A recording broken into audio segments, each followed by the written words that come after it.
ఏ రైతుని అడిగినా నిన్న మొత్తం యూరియా గురించి మేము తిరుగుతున్నాం. యూరియా దగ్గర లైన్లల్లో ఎవరిని అడిగినా అయ్యా కేసీఆర్ మాకు దేవుడు అయ్యా, కేసీఆర్ ఉన్నప్పుడు ఇట్లా జరగలేదయ్యా అని మళ్ళీ ఎప్పుడూ కేసీఆర్ను ముఖ్యమంత్రిని చేయాలి అనేటువంటి ఆలోచన ప్రజలందరూ ఉన్నారు. ఎవరైనా కానీ ఈవెన్ కాంగ్రెస్కి వేసినటువంటి ఓటు వేసినటువంటి కార్యకర్తలు కూడా అయ్యా కేసీఆర్ మళ్ళీ వస్తేనే మన ఊరు బాగుపడుతుంది, మన వ్యవసాయం బాగుపడుతుంది, ఊరికి అన్నం పెట్టిన రైతు ఎలా ఏడుస్తున్నాడు, మళ్ళీ మనకు పూర్వవైభవం వస్తుందా అనేది ఆలోచన ఉంది. ఇలా మొన్నటి వరకు వారు అందరం కలిసి ఉన్నాం. కేసీఆర్ గారి సైన్యంలో అందరం సైనికులకు పనిచేసినాం. తెలంగాణ ఉద్యమంలో కూడా కవిత గారు జాగృతి అనే సంస్థను పెట్టి ఆమె తెలంగాణ ఉద్యమంలో ఆమె కష్టపడ్డది. హరీష్ రావు గారు కూడా రాత్రి పగలు కేసీఆర్ గారు వెంబడే ఉండి కంటికి రెప్పలా కాపాడుకుంటూ వారు తెలంగాణ ఉద్యమాన్ని కాపాడుకున్నారు.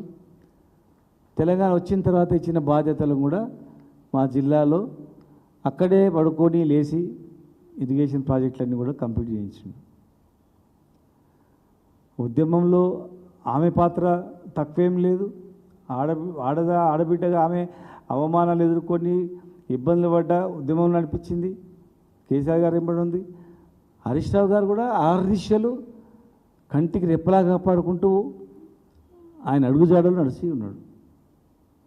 ఇవాళ మళ్ళీ ఎప్పుడు ఎలక్షన్ వస్తాయని ప్రజలు ఎదురు చూస్తున్నారు.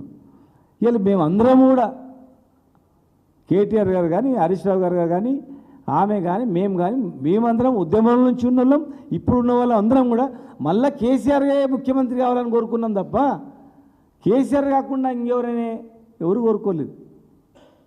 మధ్యలో అప్పుడు కొంతమంది అనొచ్చు, మళ్ళంటిలో కొంతమంది అనొచ్చు, తర్వాత ఎవరుంటే అన్న క్రమంలో. కానీ కేసీఆర్ కావాలి అంతిమంగానే వాళ్ళు. ఈరోజు మేమందరం కూడా మళ్ళీ ముఖ్యమంత్రిగా మూడవసారి కేసీఆరే ఖచ్చితంగా కావాలని అందరం అనుకున్న వాళ్ళం. ప్రజలలో ఉన్నటువంటి భావన కూడా అదే. ఎవరిని కూడా కేసీఆర్ని ఎవరేం చేయలేరు ఖచ్చితంగా. ఎందుకంటే కేసీఆర్ వెంట ప్రజలు ఉన్నారు. కేసీఆర్ గారి విలువ 10 ఏళ్లలో గవర్నమెంట్ అయిపోయేటప్పటి వరకు కూడా కొంత రోజు చూసి విసుకొచ్చినట్టు అనిపించవచ్చు. ఇంకేం అవుతుంది, కొత్త వాళ్ళు వస్తే చేస్తారు అనుకుంటవచ్చు. కానీ 5 నెలల్లో తెలిసిపోయింది, అయ్యో ఎంత పని చేస్తాం నాయన అని, ఎంత పొరపాటు చేస్తాం అని. ఎవరైనా ఈ రాష్ట్రంలో సరే కొంతమంది రాజకీయంగా మాట్లాడే వాళ్ళని వదిలిపెడదాం, జనరల్గా మనుషులు ఎవరైనా కానీ ఇవాళ ఎన్ని మాటలు మాట్లాడినా కేసీఆర్ గారి మీద ఎన్ని అబాండాలు వేసినా, ఎన్ని కేసులు పెట్టినా, ఈ ఘోషు ఆ ఘోషు ఏమి నివేదికలు ఇచ్చినా లేదు, ఏ సంస్థలు సిబిఐ ఇంకా ఏ సంస్థలు దర్యాప్తు జరిపినా కూడా వాళ్ళు ఏది కట్టుకథలు వాళ్ళు సృష్టించినా కూడా ఆ నివేదికలు పెట్టినా కూడా ప్రజలు మాత్రం నమ్మరు. ఆయన కష్టపడ్డాడు, తెచ్చిండు, ప్రాజెక్టులు కట్టిండు, ఇచ్చిండు. ఇల్లు కట్టినప్పుడు ఒక పిల్లరు దూలం పడుతుంది, పడినంత మాత్రం ఇల్లు మొత్తం గొలగొట్టుకుంటామా, మళ్ళీ దూలం తెచ్చి దూలం సపోర్ట్ పెడతామని ఊర్లో వాళ్ళు అనుకుంటారు. అంతేగాని మొత్తం ఇల్లు తలగబెట్టాం కదా. ఆ రకంగా ఈరోజు కేసీఆర్ గారు చేసిన అప్పులకు లెక్కలకు కథ ఉంది.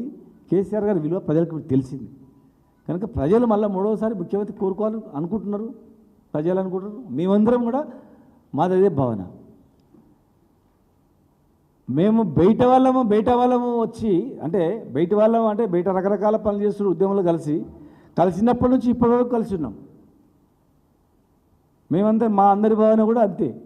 వాళ్ళు కుటుంబ సభ్యులైనా వాళ్ళ భావన కూడా కేసీఆర్ ముఖ్యమంత్రి కావాలని కోరుకున్న అందరు తప్ప హరీష్ రావు గారు కానీ ఎవరే కానీ మేమేదో కావాలని ఎప్పుడూ కోరుకున్నా అసలు జరిగిపోయినది. ఎవరు కోరుకున్నా కూడా కేసీఆరే నెక్స్ట్ లెవెల్లో అందరు ఉండగలుగుతాం తప్ప ఆ నెక్స్ట్ లెవెల్లో అంచెలంచెలు 2, 3, 4 ఆ సంఖ్యలు ఉండగలుగుతాం తప్ప నెంబర్ 1 స్థానం అనేది కేసీఆర్ ఒక్కడే తెలంగాణ రాష్ట్రంలో.